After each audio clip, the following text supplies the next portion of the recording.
ازيكم عاملين ايه؟ يا رب كلكم تبقوا بخير في احسن صحة وفي احسن حال. اللهم صل وسلم وبارك على سيدنا محمد. يلا النهارده نعمل كيكة التفاح مع بعض ونشوف مقاديرنا مع بعض. كوب الا ربع من الزبدة على زيت، كوب الا ربع من اللبن، كوب من السكر، كوبايتين ونص من الدقيق او كوبايتين وربع، معايا كيس فانيليا، بيكنج باودر، 3 بيضات، وتفاح طبعا متقشر متقطع. جبت الصينية اللي هعمل فيها الكيك، حطيت فيها نص كوب من السكر وهكرمله. هنا ابتدى يبقى اللون العسلي بتاعنا، وهافضل أقلب كده من الجوانب لغاية لما ياخد لون العسل بتاعنا الحلو ده. هنزل بقطعة من الزبدة، بس هنا الكاميرا عندي ما جابتهاش، اوعوا تنسوا. بعد كده جبت التفاح رصه واحدة واحدة حسب الرص اللي انتوا عايزينه، واللي انتوا مكعبات بقى عشوائي اللي انتوا حابين اعملوه. بعد كده بعد ما ارص التفاح هنشوف هنعمل ايه اللي مع بعض الكيك. هي خلي بالكوا ان الكراميل كان سخن، فكنت حريصة جدا وانا برص. انا كده خلصت رص. بعد كده نزلت بكوب إلا ربع من الزبدة على زيت بس اللي انتوا حابينه حطوه، ونزلت كوب من السكر. هفضل اضرب فيها لغاية لما تبقى كريمي ولونها يبقى شبه الكريمة، يعني تدوب معانا السمنة بالسكر لغاية لما يبقى لون كريمي. ضربتها بالظبط لمدة 40 ثانية لحد ما بقى معايا اللون ده. بصوا عايزاها تبقى كريمي خالص تفتحي معايا. بعد كده نزلت ببيضة وشوية من الفانيليا وهضرب.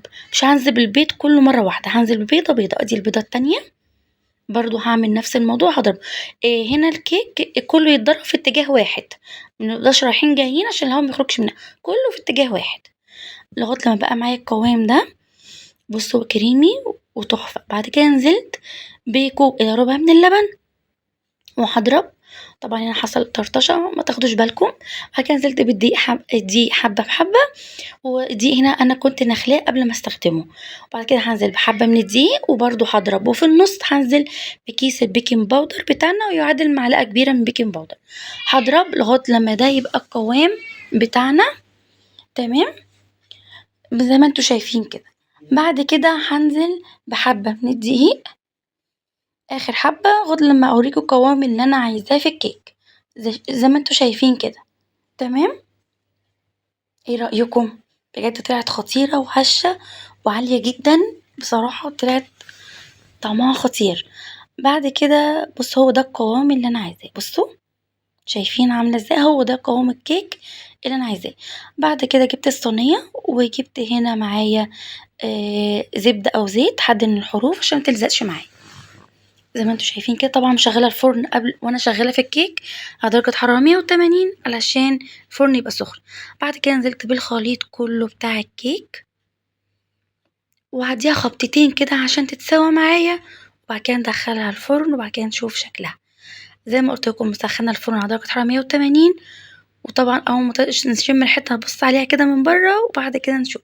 قلبتها وهي سخنه، كانت سخنه جدا علشان الكراميل ميلزقش في الصينيه. واحده واحده هنقلبها مع بعض. اهي شكل الكيك معايا. كان عندي كريز زوقتها طبعا من الجنب هنا لزقت معايا شويه، مش مشكله عشان قلبتها وهي سخنه. بعد كده زوقتها كده بالكريز، اي حاجة ممكن تبقى سادة مفيش مشكلة خالص اللي انتوا حابينه. بجد كانت خطيرة وهشة، هتعجبكم جدا، جربوها. يلا ما تنسوش بالاشتراك واللايك. ودلوقتي هنقطعها مع بعض ونشوف شكلها عامل ازاي. بصوا عالية ازاي، خطيرة بجد، اكنك بتاكلي جاتوه. متنسوش بالاشتراك واللايك. كانت معاكم جولة وطبخة مع لولا. اشوفكم ان شاء الله في وصفة جديدة وفيديو جديد. باي.